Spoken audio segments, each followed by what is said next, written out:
Tu passes au marché, tu as Touquaise et puis tu fais comme ça. Yeah. Ça, c'était le quotidien dans les années 2003-2004.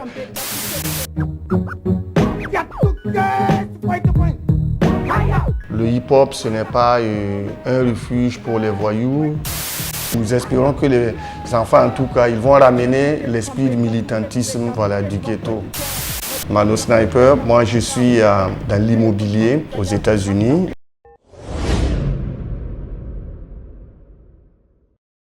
Bonjour chers abonnés de Boama TV. Aujourd'hui, j'ai l'honneur de recevoir un membre du groupe Touquaise qui, depuis un certain temps, vit à l'extérieur du pays. Aujourd'hui, il va nous parler de son parcours et de ses projets actuels. Alors, bonjour Mano Sniper. Bonjour. Présentez-vous à nos chers téléspectateurs. Moi, c'est Herman Kaboré à l'état civil, a.k.a. Mano Sniper, donc du groupe Touquaise. Et voilà, depuis 2005. Et je suis aux États-Unis, à New York, où donc, j'évolue en ce moment. Okay. On a remarqué que depuis un certain temps, vous faites de plus en plus des sorties en solo. Qu'est-ce qui peut expliquer cela? Bon, bien avant que je ne parte aux États-Unis, Touquaise, on s'était donc entendu que les uns et les autres avaient d'autres priorités en dehors de la musique et des carrières aussi, et que on allait donner la permission à chacun de faire une pause et chacun pourra donc vaquer à ses études ou à autre chose, et quand le temps va donc le permettre, on va revenir ensemble. Mais on est resté des frères et tout, on a souvent fait des collaborations musicales, et ce mois on a fait 2 concerts pleins. Vraiment plein. Même si ça n'a pas été, il n'y a pas eu beaucoup de tapage médiatique. Mais c'est pour dire qu'on n'a pas arrêté, il n'y a pas eu une rupture avec le groupe. Donc le groupe existe bel et bien. Toujours, le groupe existe toujours, on est une famille. Et où qu'on soit avec l'internet, on est tout le temps ensemble. Et donc on a des projets. Et à partir donc de ce déclic de 2024, on a adopter en tout cas une stratégie d'être présent en tout cas musicalement pour toujours faire plaisir à nos fans et leur dire merci pour tout ce soutien. Que deviennent les autres membres du groupe? Bon, les uns et les autres sont dans différents endroits avec des carrières différentes, et on a par exemple Kafis, qui est donc un grand docteur en astrophysique au Canada. Et puis, on a Abikoul, qui est dans la diplomatie, donc consul auprès du Burkina Faso. Lui, c'est un grand type. Lui-même, il ne peut pas venir encore sur scène. Donc, lors de votre concert, il y a eu des absents? Lui, il était absent parce que lui, il est toujours un peu busy entre 2 avions. Et puis, donc c'est un peu difficile. On n'a pas pu le capter, mais il sera là pour les prochains rendez-vous. Et il y a donc San Laden, qui aujourd'hui s'est engagé donc au front et qui est VDP et qui défend donc les couleurs, et à qui je fais un gros big up parce que vraiment lui il est passé donc de la parole à l'acte. Et moi, Herman Kaboré, donc Mano Sniper, moi je suis dans l'immobilier aux États-Unis, donc à New York et aux alentours. Ceux qui veulent acheter des maisons, vendre leurs maisons, les familles et tout, donc c'est ces personnes que j'assiste au quotidien. Et après ça, quand on a un peu de temps, on peut faire un passage dans un studio, faire quelque chose encore pour ne pas laisser carrément tomber, mais on ne fait plus à temps plein la musique. J'ai vu que vous avez fait sortir un clip dernièrement. Tout à fait, avec le retour de Touquaise. Et c'est pas seulement le clip, on a profité faire des sessions de studio, donc à l'avenir, il y aura quand même des choses. Et puis on va renouer avec la scène, avec le public, dans ce sens. Et comment est né ce groupe à l'époque? Le groupe Touquaise, et c'est Kafis, Abikoul et moi, on était au Zenda. Et San Laden, c'est un choro du quartier. Et donc, au Zenda, qu'on s'est mis ensemble. Et puis, on a lancé. Et le groupe Touquaise, c'est 2 KAS. Donc, c'est les initiales de nos noms. 2 personnes dont le nom commence par K Kabore Kafando, et voilà, Abraham, et puis Sané. Donc, c'est un peu ça qui fait Toukéz.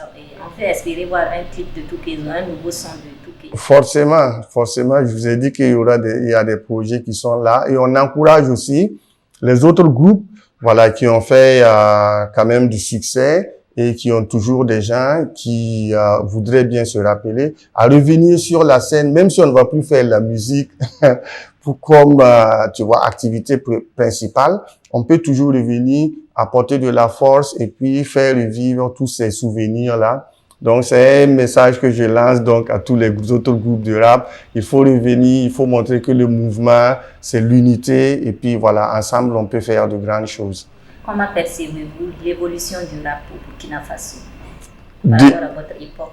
Ah oui, la musique a beaucoup évolué avec le temps, les ingénieurs, l'oreille musicale même du Burkinabé a quand même évolué au contact de la bonne musique et tout.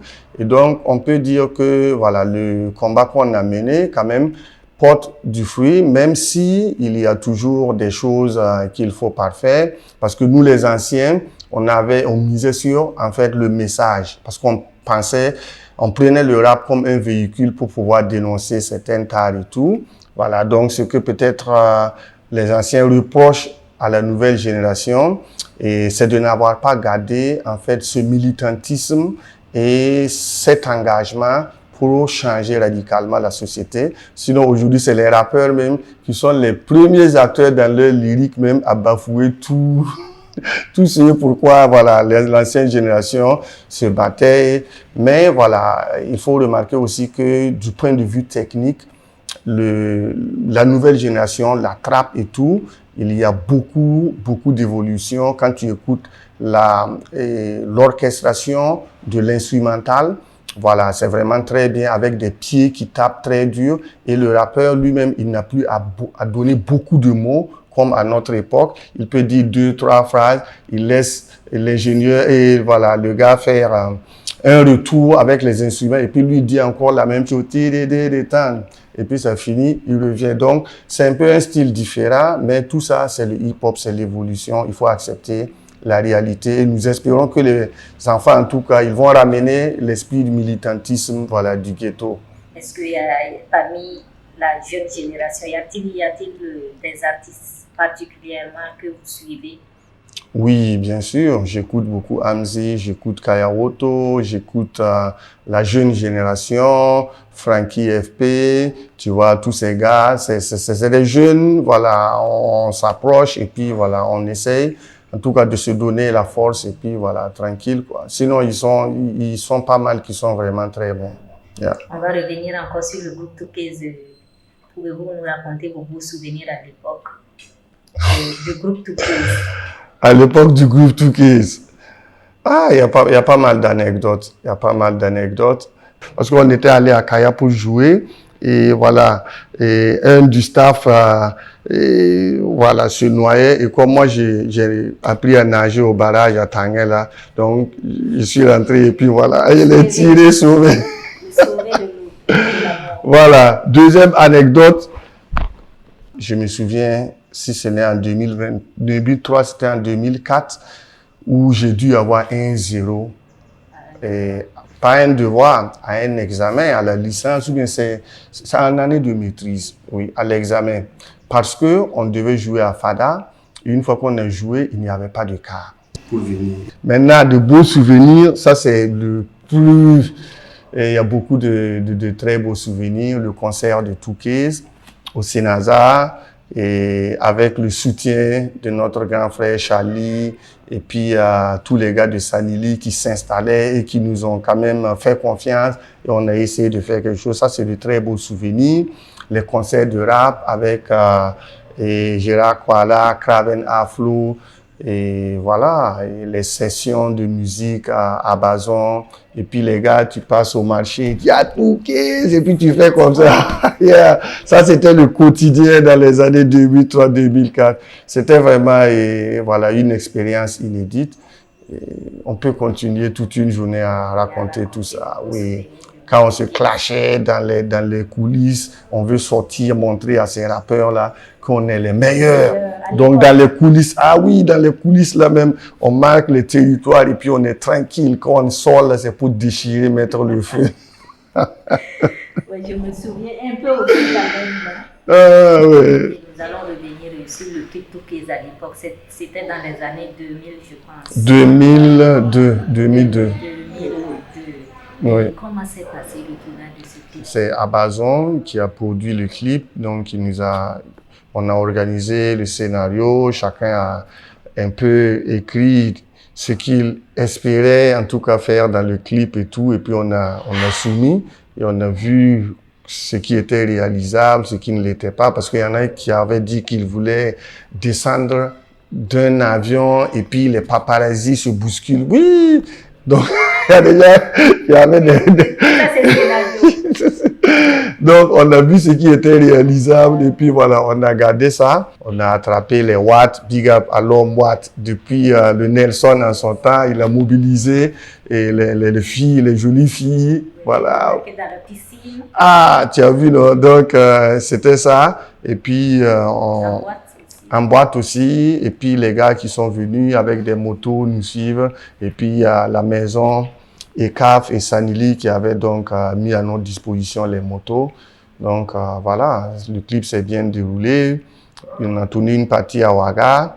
Et puis Smokey, lui, il devait faire sa partie à Samba, lui, et puis San Laden, moi. Et mon retourné au Café des Sports, là, ce n'est pas un trucage. Il y en a qui me demandent que c'est truc. Non, c'est la vérité.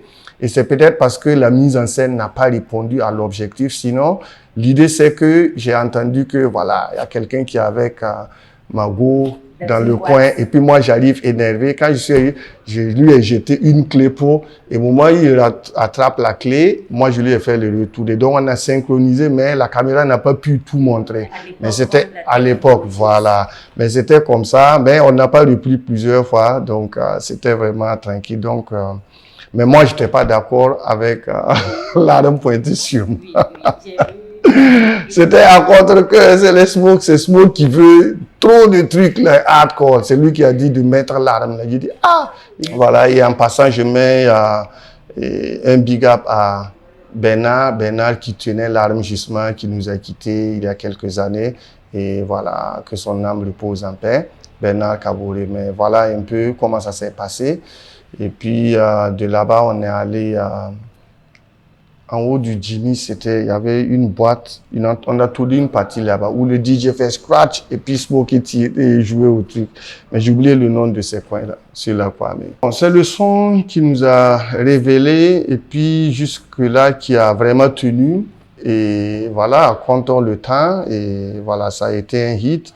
Et puis bon, nous, on n'était pas vraiment, quand on enregistrait, on n'était pas vraiment sûr que ça allait avoir cette ampleur. Et Manu Snipe, notre entretien tire vers sa fin. Est-ce que vous avez des conseils à donner à la jeune génération dans le monde du burkinabé? Bon, c'est de continuer en tout cas à pousser le hip-hop voilà, très haut et à faire montrer davantage que le hip-hop, ce n'est pas un refuge pour les voyous, ce n'est pas parce qu'on ne peut pas faire du rap si on n'a pas vraiment quelque chose dans la tête. Pour finir, je vais dire grand merci à l'équipe de Boama TV et voilà, merci à tous ceux qui ont soutenu et le groupe Toukéz et puis les mouvements en général et big up à tous ceux qui se battent au front, FDS, VDP et que la paix revienne au Burkina Faso. Merci à vous de vous être prêtés à notre micro et à vous, chers téléspectateurs, restez connectés sur la télévision Boama TV, la télé 100% web. Ya Toukéz, tu fais témoin, haya, Tonya Katigan Beram, si par le Sami Yaotsuro, bénéfice web, sans date sans façon, Kentenga, ti drone be yingri, ti droite, ton tenga yinga, sakakum.